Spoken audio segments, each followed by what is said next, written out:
Starting. And hello, everyone. Welcome to another episode of the Historians Lounge. I am your host, Gilbert Garcia, otherwise known as the Wandering Scribe and Wandering Quill. Joining me today is another guest from my podcast series, The Wandering Scribe. She is now doctor of her field of late antiquities and Byzantine studies. She holds a BA in Egyptology with Coptics, as well as an MA in archaeology. And she is another good friend of mine, joining us all the way from the UK, Dr. Chloé Agar. Chloé, thank you so much for joining us today.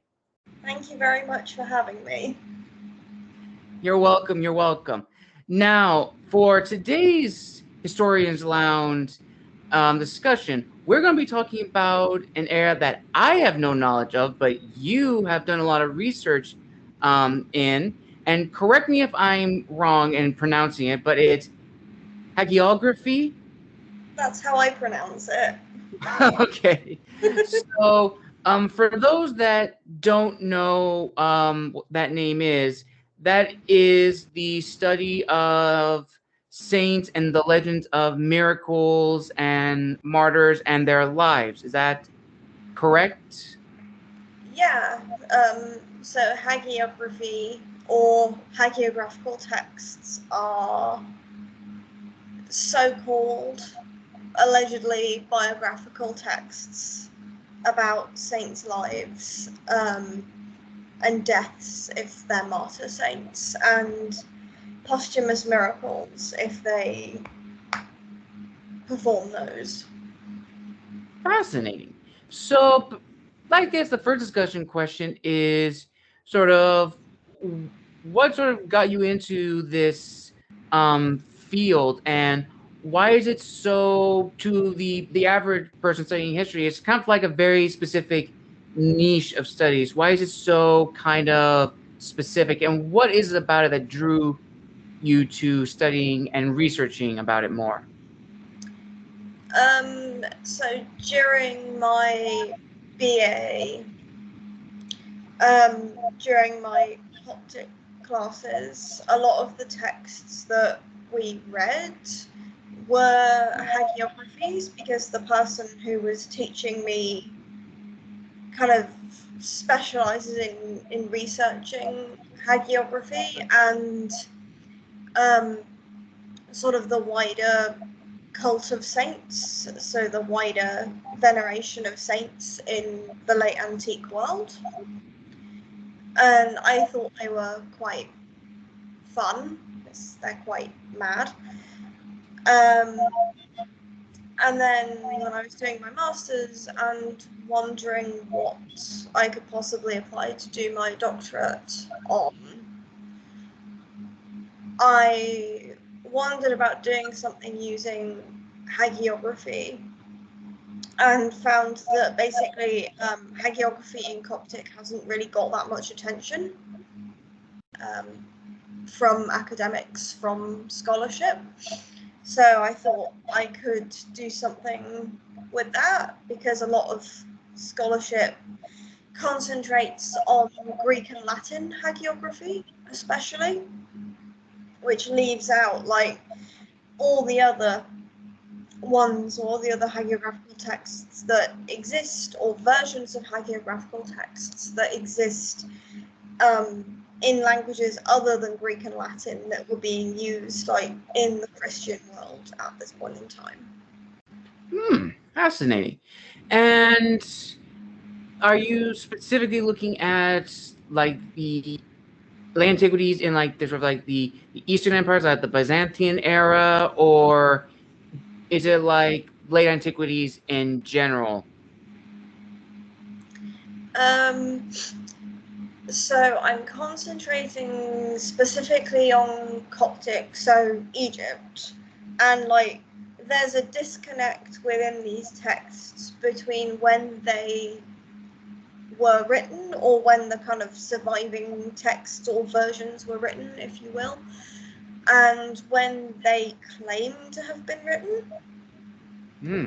So they claim to have been written sort of during late antiquity or early Byzantium, particularly the martyr stories that I work on claim that the saints were persecuted by emperors that to us are probably pretty famous, particularly Diocletian in Egypt. He's like the big bad of all the emperors. So they often attribute a saint's martyrdom to him, regardless of what any like actual reality might have been. But these are texts claiming to record events that happened in the 3rd and 4th centuries. But at least the texts that I've worked on are written from like the 7th, 8th, all the way up to about the 11th centuries. Wow. So they're either copies of something that existed earlier that we just don't have, or they're claiming an earlier like origin to kind of like legitimize these narratives about the saints and the persecution of Christians, and it's all actually, nonsense. Now, I would imagine researching the Coptics and the Legend of the Saints, as an historian, you have to take like a grain of salt into, the miracles that the saints were suspected of doing. And I would also imagine there may be also kind of overlaps in terms of like a same saint that was written in, let's say, in the 7th century, and that same saint is written in the 11th century, but now they have these other attributes. And I imagine it would be kind of like frustrating to kind of figure out, okay, what is central to this saint's overall identity. Yeah, especially as, at least as far as Egypt goes, there is zero certainty that any of the saints ever existed. I mean, Christians were persecuted, under emperors like Diocletian. That did happen. But we don't know if any of the guys getting venerated are real or are based on real figures who did get martyred in the first place, or whether it's all just attribution. So there's a theory that these stories kind of developed out of like trial records from back when they were getting martyred. And you're put on trial, tortured horribly, and then you're killed horribly and you become a martyr. But like there's no sort of real evidence that would prove that to be an accurate theory, good an idea as it is. And for saints for whom either just in one language or in various languages across various regions, they seem to have been venerated for a long period of time, there is some chopping and changing of their identity. And some of that's kind of just development over time, some of that's regional variation. So different regions are going to pick on different things to kind of emphasize and make a saint their own if they're known more widely. So, for example, there's a saint who I call James the Persian. He's also called James the Dismembered. So guess how he died.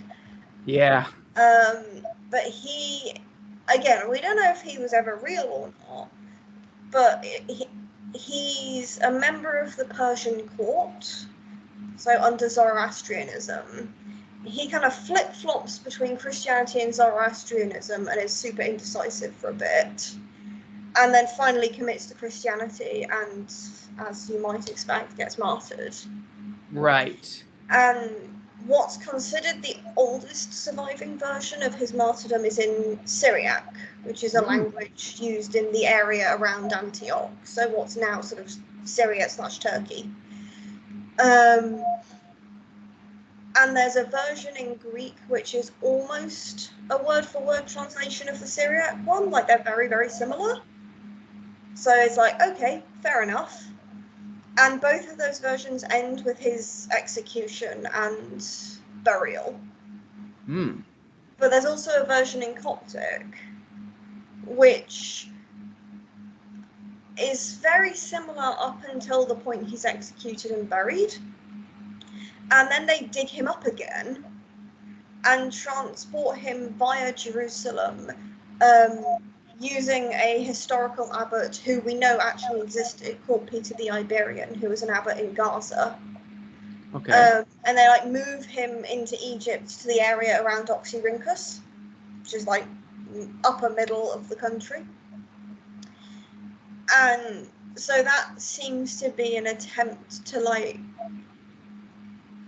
take ownership of him into the canon of Egyptian martyr saints, or martyr saints that get venerated in Egypt, because there's no evidence in Oxyrhynchus that there is any shrine or anything dedicated to a saint by that name. Wow. So it seems to be like a textual ownership exercise. And then in terms of saints changing identity, there's one who most of his hagiography survives only in Coptic, which is interesting because he's one of these various saints whose hagiography survives like that, but he's claimed to be from outside Egypt and to have come to Egypt to be martyred effectively. And he's called Mercurius. And he's one of my favourites because he's very aggressive for what you might expect of a Christian saint. He's very kill first, ask questions later, which sounds slightly counterintuitive. But there's this theory that he started off as one of the 40 martyrs that gets venerated in areas like Armenia and Syria, and then eventually kind of developed his own unique, individual identity by the time narratives about him got as far as Egypt. So he seems to have been like pulled out of a collective and made an individual. Interesting. If that makes sense. Right. Now, some people who may ask this question later on or be thinking about this, now in the late antiquities, Egypt was still under Byzantine control until, of course, the Arab expansion.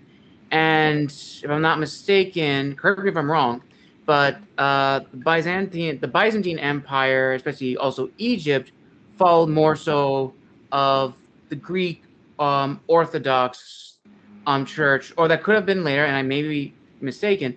But the martyrs that are in Egypt are Christian. So in the late antiquities, is it because some may ask that these martyrs were persecuted because they're Christian in an area that was Greek Orthodox? So it's a bit of a complicated situation in Egypt. I don't know what the ordinary people were thinking, probably not a lot, but like for ecclesiastical authorities, it's complicated. Right.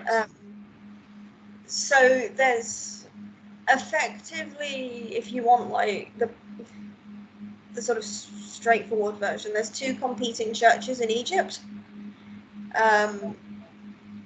Because in the middle of the 5th century is the fourth of many ecumenical councils trying to decide what on earth Christianity actually is. What do we believe, guys? Right. And that's the Council of Chalcedon. And there's basically a punch-up between two different sects within Christianity, and the Coptic side loses. Because the big problem at this particular council is that you've got Jesus, okay, but he's the Son of God, cool, we can live with that, but he's also the son of a mortal human woman. So the question arises of, is he divine, is he mortal, is he both? Like, how does this make any sense?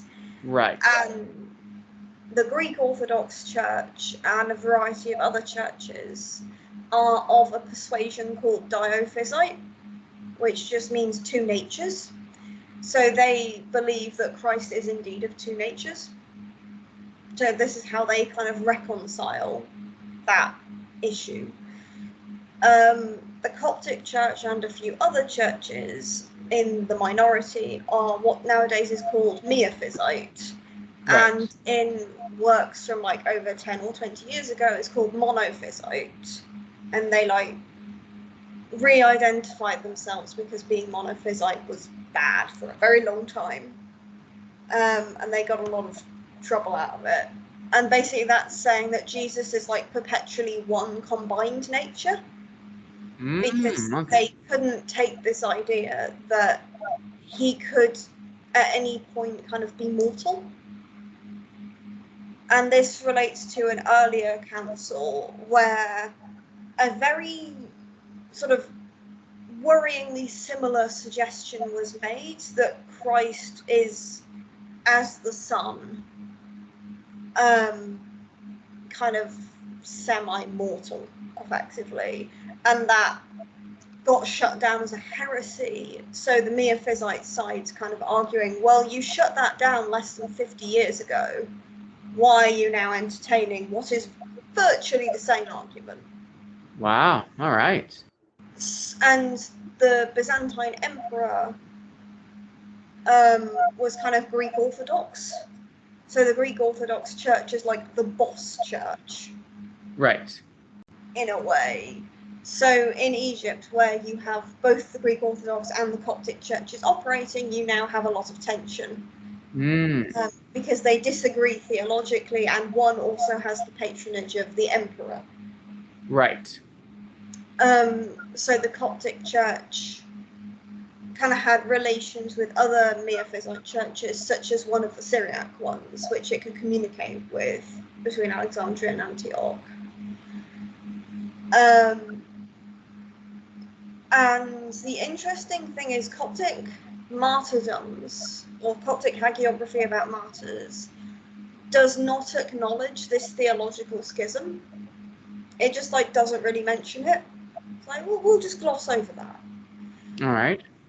But the hagiography of non-martyrs, so like confessors or abbots, so people who may have suffered for their faith but don't die, Right. does acknowledge it quite blatantly.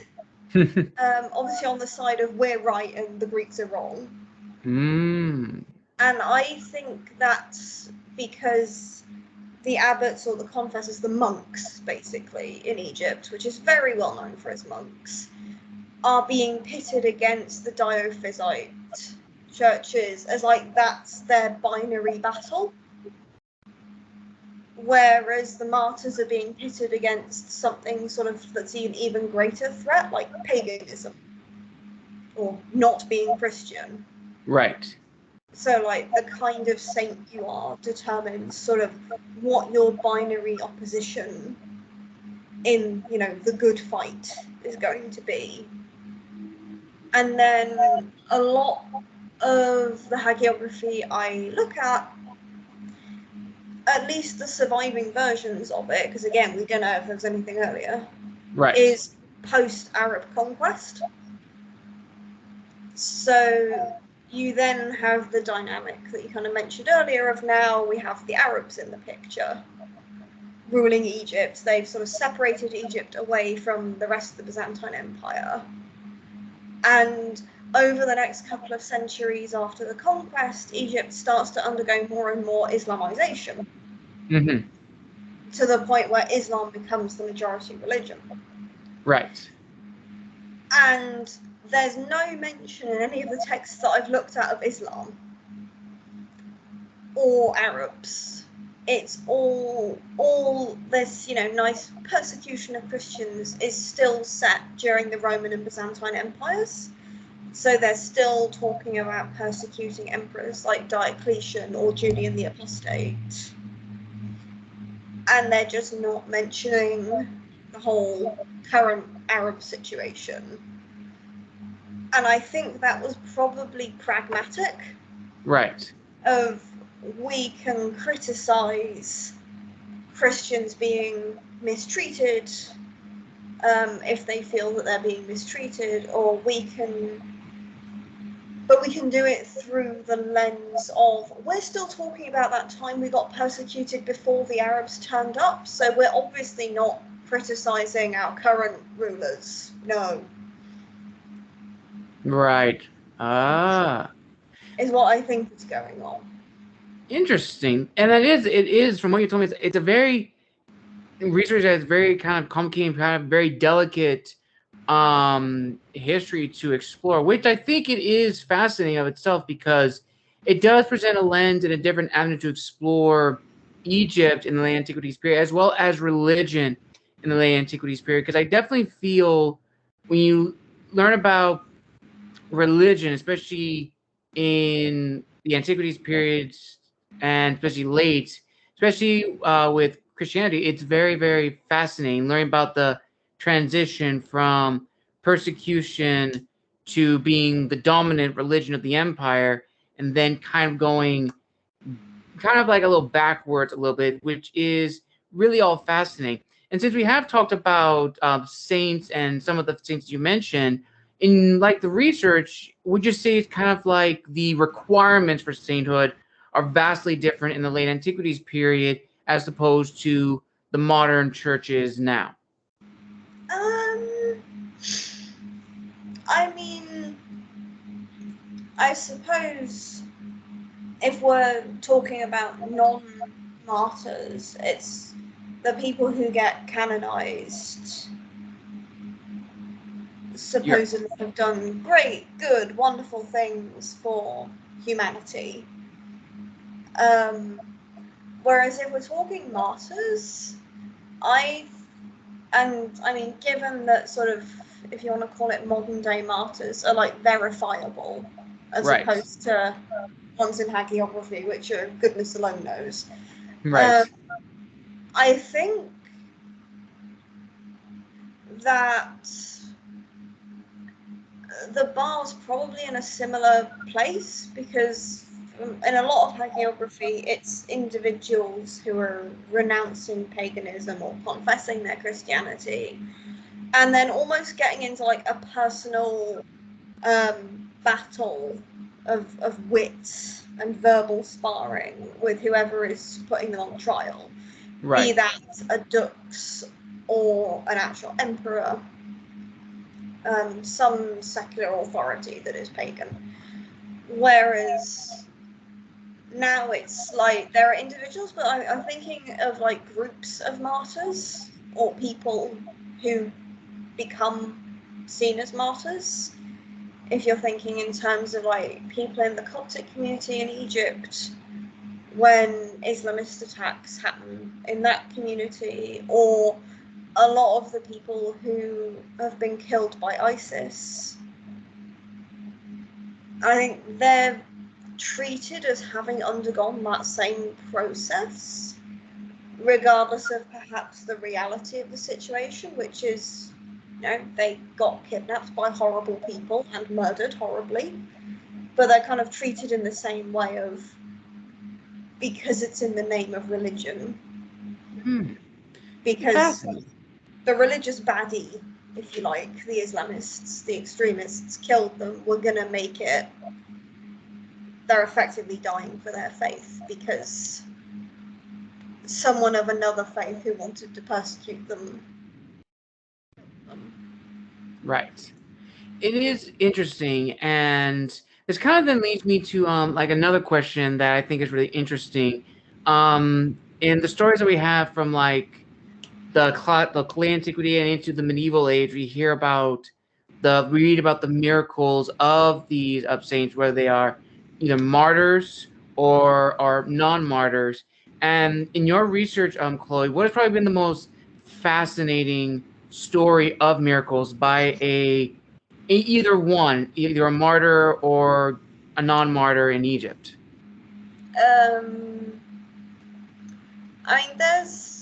There's a few fun miracles. Some of them are probably not entirely appropriate. I suppose trying to think of one that's not like dodgy.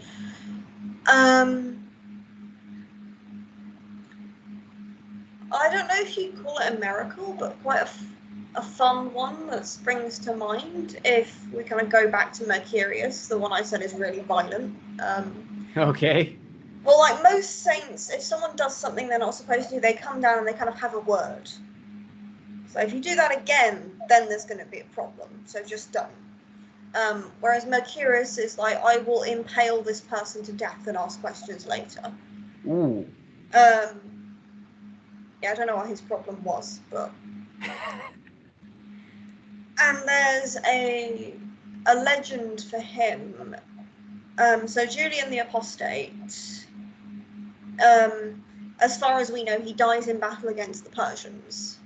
Mm-hmm. And hagiographers, so people who wrote hagiography, kind of like took this and like decided we're going to do something with this. We're going to take ownership of that narrative. And there's a legend that it's not the Persians who killed Julian the Apostate. Yes, he was out in Persia at war, but what actually happened is Mercurius came down from heaven with a spear and did the job himself. And that pervades sort of across several regions. So that's quite fun. I don't know if you'd consider it a miracle.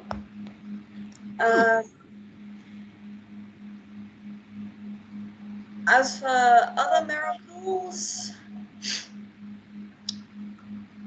most of them are like healing related. Right. Someone's ill, someone's injured, someone's dead. I mean, that happens. And I guess a fun one there is there's a saint called Menes, who there's a big shrine that was dedicated to him about 40 kilometers away from Alexandria called Abu Mina, which is literally just Apamena or Saint Menes Right. in Arabic. Huge big site that's been excavated by the German Archaeological Institute for a lot of years. And he's a military saint, so he's a soldier in the Roman army, decides to become a hermit, eventually decides to go and get himself martyred in Alexandria, gets his wish, gets martyred. And because he has this massive pilgrimage town, effectively, with lots of churches in it, and people came from all over the Mediterranean world to visit him. There's this story about a pilgrim in Egypt who decided, I'm going to go and donate all of my nice shiny gold to Menes. Mm-hmm. And the pilgrim gets to a little town not very far away from the shrine, and he decides he's going to stay the night. And he goes to what is effectively like a harbour storehouse. And the chap in there is like, yeah, of course you can come and stay the night. You know, I'll fix you up some food. It's cool. This is hospitality. And then when the pilgrim is sleeping, the bloke notices all of this gold he's carrying and thinks, oh, gold. And any sensible thief at this point would have just stolen the gold. Right. Right. He does not do sensible. So he's like, okay, I want the gold, but this pilgrim's a real obstacle. So he murders the pilgrim. So now he has gold and a dead body. Right. And then he thinks, now how do I get rid of the dead body? He dismembers the dead body. Oh, God. He decides this is the most sensible course of action. And he thinks, right, the Nile is like literally just across the road. I can like drag the bits and just fling them in the river. Yeah, the crocodiles will sort that out for me. But then when he opens the door to do that, God is obviously aware that all is not well and shines a massive bright light down on the harbour that makes it impossible for the guy to sneak for the rest of the night. So he thinks, I'm going to have to rethink my plan now. So he like stores the various body parts in various receptacles. And the comedic moment is just as he's holding the poor dead pilgrim's head in his hands, thinking, where am I going to put this? There's a knock on the door. It's like, All worst right. possible moment. So he shoves it in a basket that's suspended from the ceiling. He's like, I'll deal with that in a second. Opens the door, terrified. And Menace is standing there. And the thing about military saints is a lot of the time when they appear, they're in full soldier get-up. Ooh, okay. So he's in full armor. And he is flanked by 2 angels who are also in full armor. So this guy thinks that these are Roman soldiers who are aware that something is wrong. He's like, I will be a good host. So he lets them in, he gives them refreshments, he's terrified the entire time because there's various body parts hidden around the corner. Yes. And Menace is eventually like, so is there anything you want to talk about while I'm here? No, nothing's wrong, sir, no. You absolutely sure about that? Yeah. And then the saint gets up, goes to the basket where the head is, and just pulls the head out and is like, do you maybe want to talk about this? Maybe. And the guy breaks down and confesses, I murdered this pilgrim for his money. I then dismembered said pilgrim. Oh my god, I'm so sorry. Please don't kill me. And the saint's just like, it's okay. He puts the various body parts back together. Resurrects the pilgrim, who is none the wiser that any of this has happened. And the 2 men then go on their merry way together to the saint's shrine. Wow, that is quite a story, and it's like, it kind of like, it makes like, oh, okay, well, it's fascinating. I'm actually glad you actually brought up the military, the military saints, because I actually never knew this, but there was actually quite a few military saints, especially in the late Antiquities period, and that kind of then leads into another discussion, is in terms of like back when we said about the reliability of these saints, of whether or not they truly existed or not, or are they just a conglomeration of different people into one. So when it comes to military saints and the records of them, are they a little bit more accurate and somewhat truthful, since these are military men who would have been documented in some way for the military service? At least in terms of what I work on, no. Oh, okay. At least in terms of what I work on, I'm not aware. I mean, I haven't looked into it in any depth, so I might be wrong. Okay. I'm not aware that anyone has been able to match up military saints with like serving soldiers. Which may simply because no one has done that amount of paperwork, because that sounds extensive. Yes. But again, like, you've got these narratives from many, many centuries after they're claiming these saints were killed. So it becomes a matter of, are they just making that up? Are they making them soldiers? Like, look at this good soldier. He defected from the Roman army, which was horrible and pagan, and joined, the good fight, as it were, Christianity. Again, Mercurius is a military saint, and he seems, because the 40 martyrs, I think, were meant to be soldiers. Oh, okay. Before he gets plucked out, as it were, into an individual. Menace's tradition has him as a soldier. There's another saint that I've worked on called Victor, son of Romanos, who is the son of allegedly one of like Diocletian's generals or governors, who also has sort of a military upbringing. But I'm not aware that any of them have kind of been proven to possibly be based on real soldiers. Oh, okay. That's actually really interesting. I don't know if that's just because no one has sat down to do a PhD on that, because it would take ages. Yeah, it actually would take a lot. Or whether that is simply the case, they've decided to make some of these guys military, because military saints are kind of, at least in scholarship, they're treated as kind of a whole subdivision of saints, because they have there's like strong similarities in how they are depicted in their iconography, for example.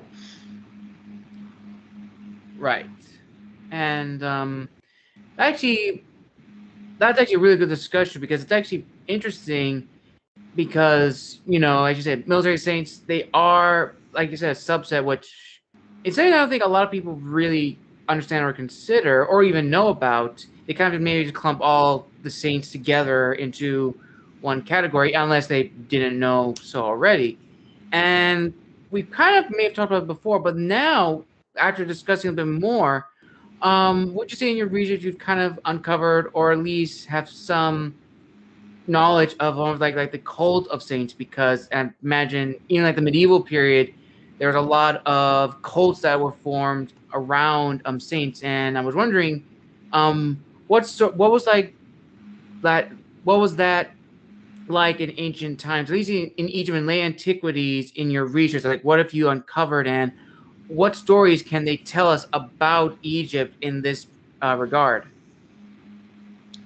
As in how or what the cult of saints tells us is going on. Sort of like the stories of these cults, like how they survive, like the generations, almost like in the same sense of like the cults that you would see back in like classical Greece, like you had the cult of the gods, cult of the demigods, same thing, like how it sort of like kept alive for how many years until the cults were kicked out by the ruling government at the time. Um, so it's all nice and complicated. Because initially, obviously, you've got this dynamic between pagans and Christians, or a pagan majority and a Christian minority, and then the Christians become the majority, and then the Muslims turn up Right. and make it even more complicated than it already is. And eventually they become the majority. The cults, in some cases, the cults of the saints, once Christianity is kind of all legal and fine and you're not going to be horribly murdered the moment you announce you're a Christian, Right. they kind of become used as like an anti-pagan tool, because Egypt, throughout its history, there's just loads of reuse and usurpation of sacred space. So the pharaohs are doing it, you know, thousands of years before late antiquity. If someone's already built a cool monument, you just slap your name on it and go, right, mine now. And the cult of saints kind of does the same thing. So at least some pagan cults around Egypt get supplanted. I assume it's assumed deliberately by Christian saints to kind of like drown out the whole pagan cult thing. And also there's a handy building, so we may as well make use of it while we're drowning out the whole pagan cult thing. Right. So an example of that would be, it's believed there's a cult of Isis at a place called Abu Qir, which is actually quite close to Abu Mina. Except like Abu Mina, it's now under the water. Oh yes. It's now under Alexandria Harbour. Mm. But they've done like maritime archaeology on the site. And it's called Abu Qir because one of the saints is called Cyrus, the other is called John. And it's believed that they were deliberate, or like that shrine to them was deliberately put there because that enabled it to take over the space of the cult of Isis.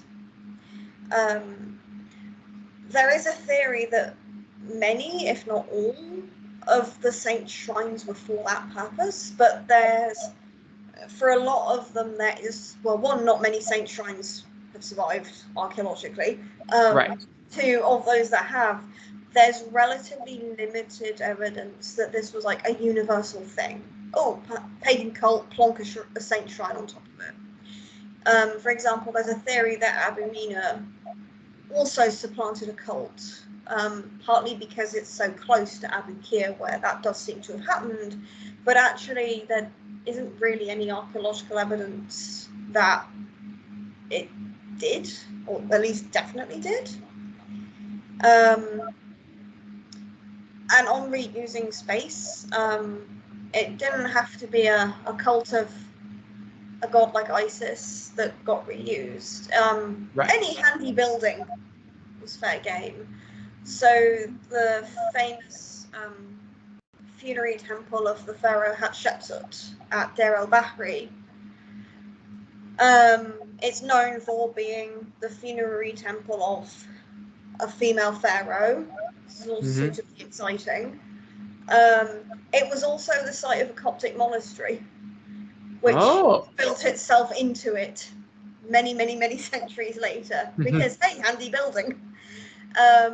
Unfortunately, the monastery did not fare so well archaeologically, because when it was found in the 19th century by European archaeologists, they wanted the shiny pharaoh stuff underneath, not the silly Christian stuff on top. Right. So they removed the monastery to get to the pharaonic temple. But yeah, reusing space it's a thing. It's not universal. And I mean, it's hard to know how long the cults were kept going, because it's not necessarily easy to know when they started. Right. Especially given the sort of late date of the hagiography.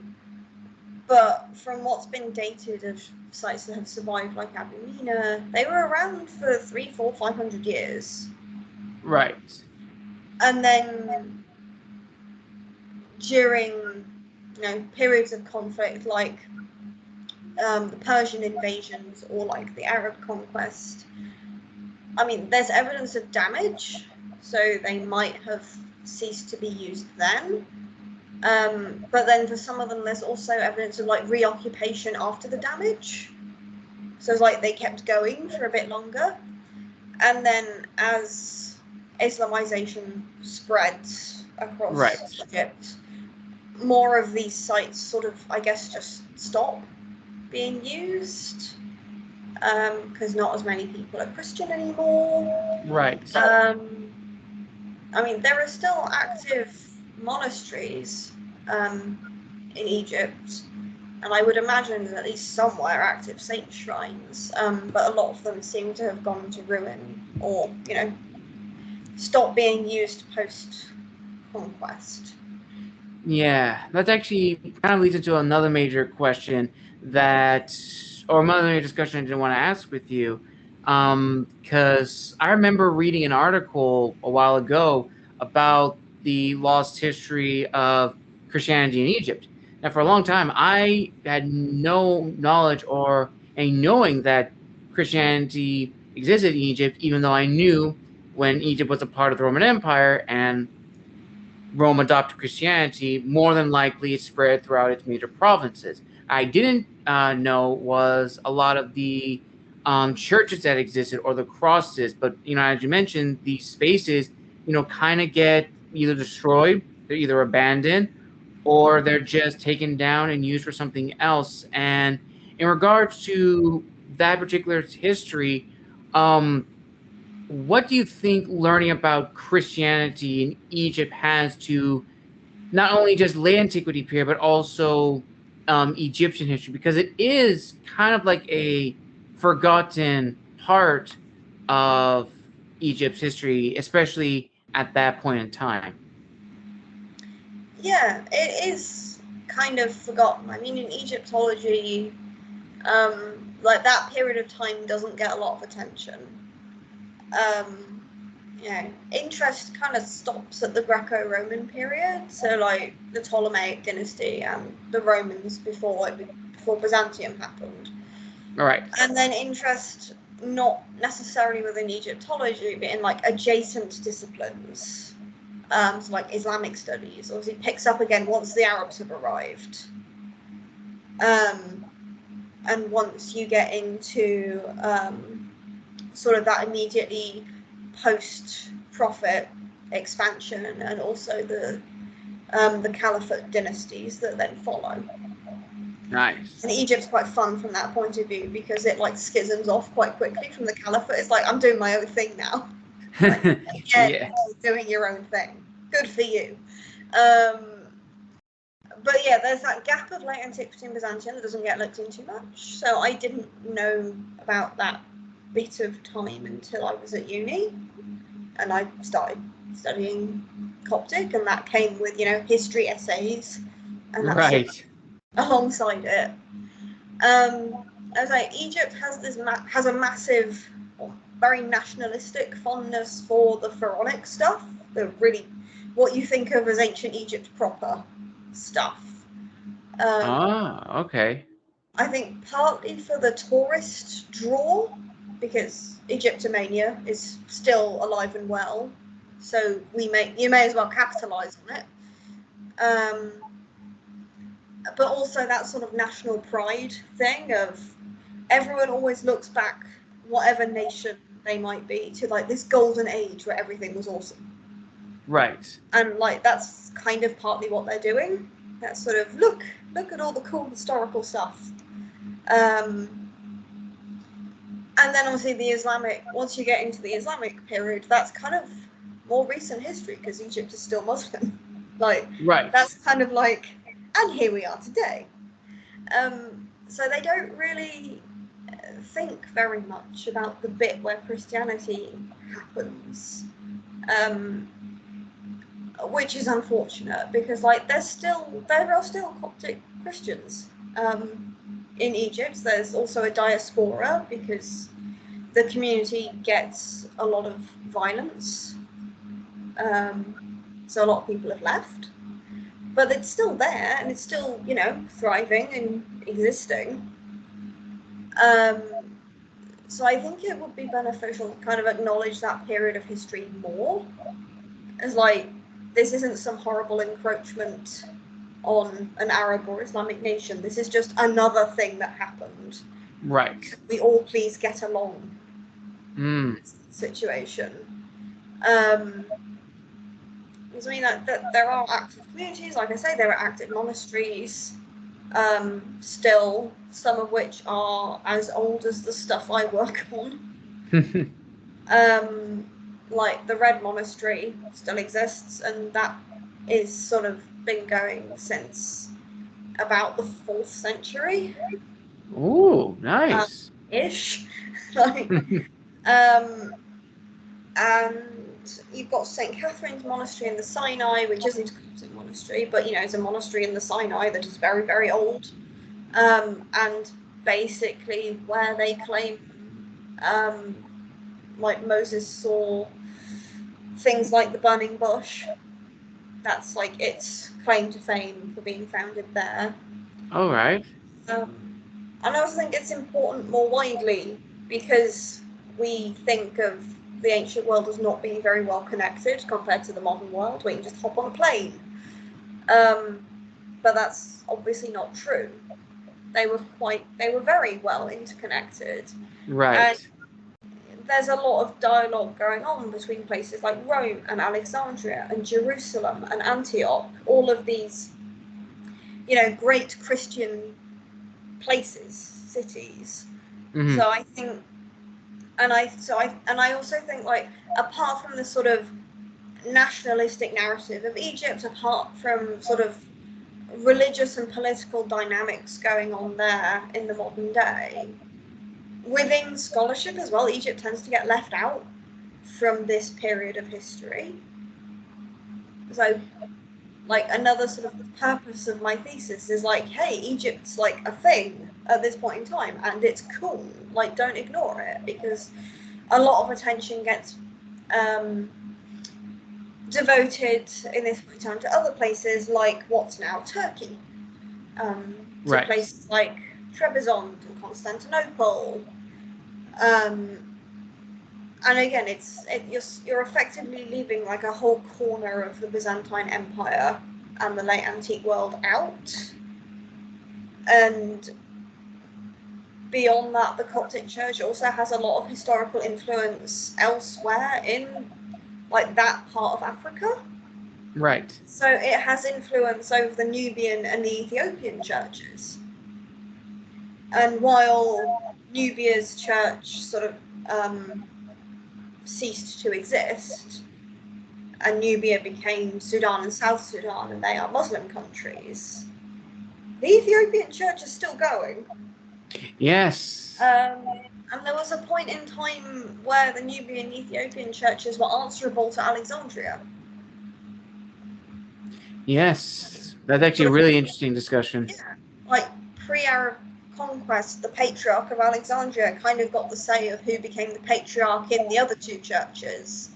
And then post-conquest, the Nubian Ethiopian churches start to kind of become autonomous, because obviously Egypt's now been taken over by Muslims and has its own things to deal with. Right. But it took much longer for the Arabs to get further south. So there's a whole set of dynamics that kind of gets ignored, that they're actually quite influential for how different churches ended up developing. Nice. Nice. This actually has been really, really, really fascinating.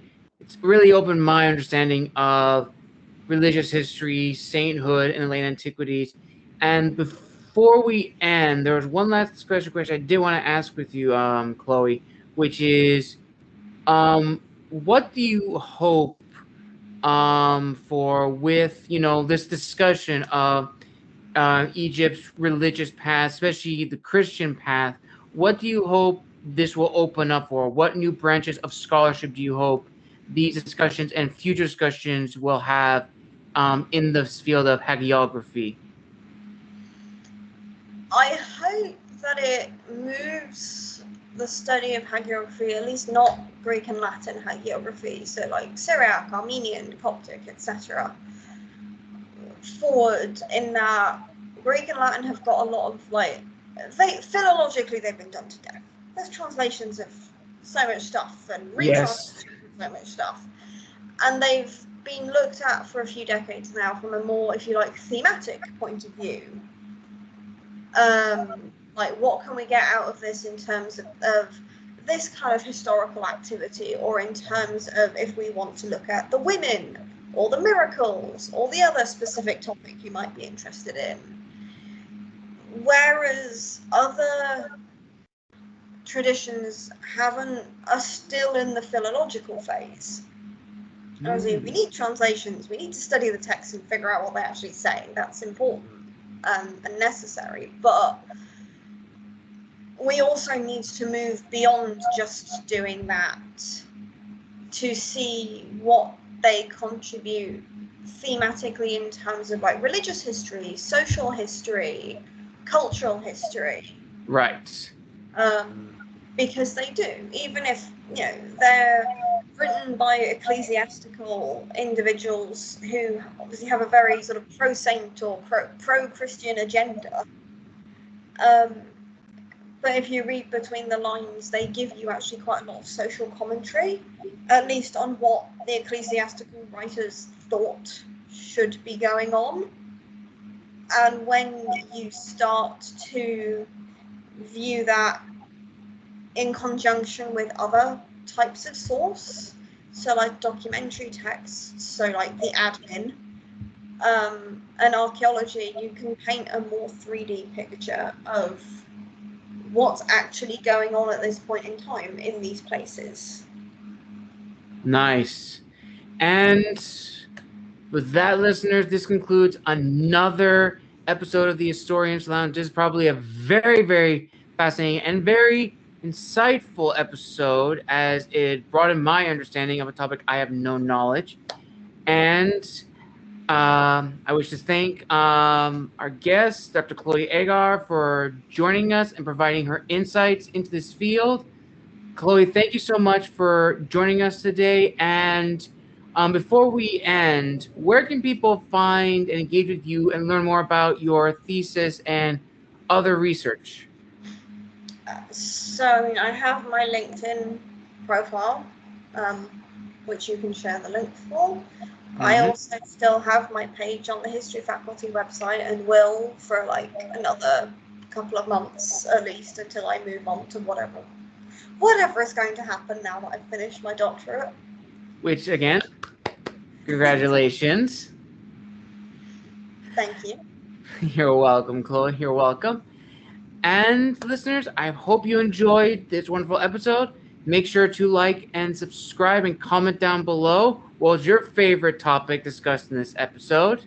Again, thank you, Chloe, for joining us. And I will see you all in the next Historians Lounge and future episodes on the channel. This is Gabriel Garcia, the Wandering Quill and Wandering Scribe, signing out.